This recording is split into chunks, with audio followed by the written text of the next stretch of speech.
Like honestly, me myself personally, I'm not gonna come home or I'm not gonna let my daughter come home with a black dude. Wow. What the fuck? You know what I'm saying? And that's just the way it is out here for my people. And like I'm sure for black. I want to welcome everybody to Compton Rick Rock TV. I've been getting a lot of phone calls about this interview I was just watching here with Lefty Gunplay. And everybody wants to know my thoughts on what I think about his statements that he made, that he had never let his daughter date a black guy. What do I think about that? I think everybody is entitled to their own opinion. And I think if that's how he feels, then he have all right to feel that way. He might be up under a lot of pressure. You know, that's how they get down. You know what I'm saying? And when I say they, you know, he's under certain politics, and those politics that's how they get down with those politics. So he's most definitely got to protect his image because his comrades are looking at everything he's doing. And, you know, just like us, when we see certain things that our people do, we call them a sellout when they not doing it the way that we want them to do it. And I'm pretty sure that his comrades, his friends, his buddies in his gang culture, his politic world is looking at him in a certain particular way right now. Now, what I want to say is he said that he wouldn't let his daughter, his little girl, date a black guy. And I had something that I want to say to Lefty Gunplay. You know, you still young and, you know, you still thinking immature. Outside of your politics, you thinking immature. And I want to say this. I want to say that just like you said, your little girl, one day your little girl is going to be a grown woman and she's going to want to make decisions on her own. No matter how you try to raise them or no matter how, you know, you put this image or these words in their head and wanted to think a certain type of way about black people or however you feel about black people. I'm pretty sure you don't feel any ill feelings towards us because you do music with us. And, you know, I've been hearing a lot of people say that he's rapping and acting like black folks, you know what I'm saying, as far as what rapping in the culture of hip hop. Hip hop started on the East Coast. It didn't start on the West Coast. And from my understanding, I've seen KRS-One speak on Latinos, Puerto Ricans being a part of the start of the hip hop culture.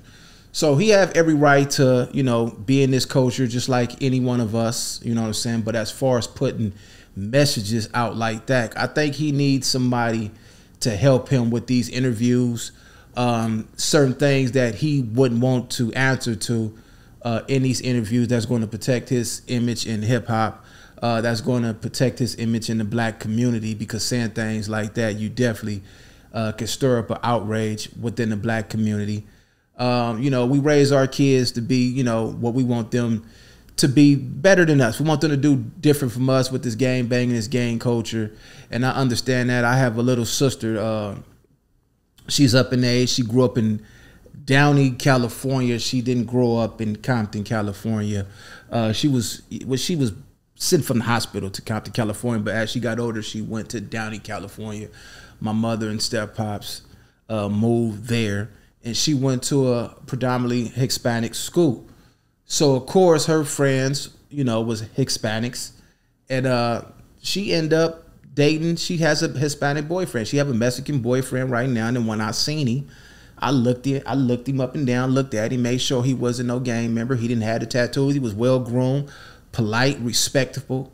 And, you know, I didn't even pass judgment. It didn't even hit me on the head that, hey, this is a Mexican guy that my sister is dating. I didn't care about that. If she loved him and if she felt that that's who she want to be with, then that's her choice. That's her decision. She's grown. She's not a little girl. So Lefty Gunplay, your little girl, as you say, one day will become a grown woman and she will make them choices and decisions, and you're going to have to live with them, or you just going to, you know, lose. Your daughter's not going to deal with you anymore. You're going to see how this stuff turns out if it plays out that way. But yeah, I don't have anything negative to say about the young cat, man. I know he's young and I know what he's going through. He still seems to be I don't know if he's still, well, yes, he raps about it, so he's still in the gang culture and he's living that lifestyle still. So, of course, he got to protect his image with his friends and his homies. You know what I'm saying? They watching him, and they politics is a little bit different than ours. You know what I'm saying? We don't really trip off certain things. We could say stuff and wouldn't care what nobody had to say about it, and we gonna deal with it as it come. They structure a little bit more tighter. When I was incarcerated, they handle business just a little bit more different than we do. But anyway, let's go ahead and say this, man. I grew up in Compton, California, born and raised, and I spent a lot of time at my grandmother's house in Fruit Town. You know what I'm saying? Fruit Town, Power Road, in the city of Compton. And one of my friends was a Hispanic. Everybody over there know Polo. Everybody know Polo that stayed on Cherry Street. His kids was my homies. We used to shoot marbles and play pogs and all that stuff in the front yard when I was a kid. We didn't really too much know about the racial stuff. We didn't really trip off that because, like I say, we grew up in the same hoods. You know what I'm saying? They was down the street, next door, across the street. And when we see them, we didn't. I was a kid. I was 8 years old, 9 years old, 7 years old. So we didn't look at the racial thing. This was my friend. You know what I'm saying? He was just a Mexican, but he was my friend. He was my partner, man. And everybody know Polo. Polo is well respected over there in Fruit Town, and he's known. He been there since day one. You know what I'm saying? So it ain't like what he's saying. Where he grew up at, it wasn't as many blacks as he say, and I understand and I get it. But Lefty, you got to do better with your the way that you doing these interviews, man. You do not want to get it took out of context.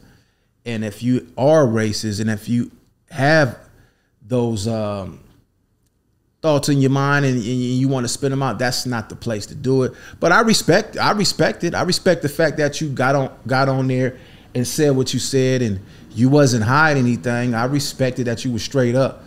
But I definitely think that in the future, you need to practice on how you represent yourself on these microphones. And for all the people that got something to say about it, you guys are entitled to your opinion as well.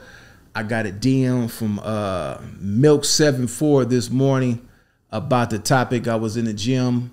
I seen a little bit of it on Instagram popping up, but I really didn't pay too much attention to it. Lefty Gunplay, I really haven't even checked out his music, but I will check out his music. I have seen other black artists on my Instagram page featuring him and their music, so he definitely got to be doing something good if the brothers is messing with him and he's messing with the brothers. I think that the street politics and the races, the way you might have been brought up, I don't think that go together with hip hop, brother. So I think you might, like I've been repeating through this whole thing right here, I think you need to really get somebody professional to help you with the way that you conduct yourself in these interviews. It's Compton Rick Rock with Compton Rick Rock TV. Going to the next one.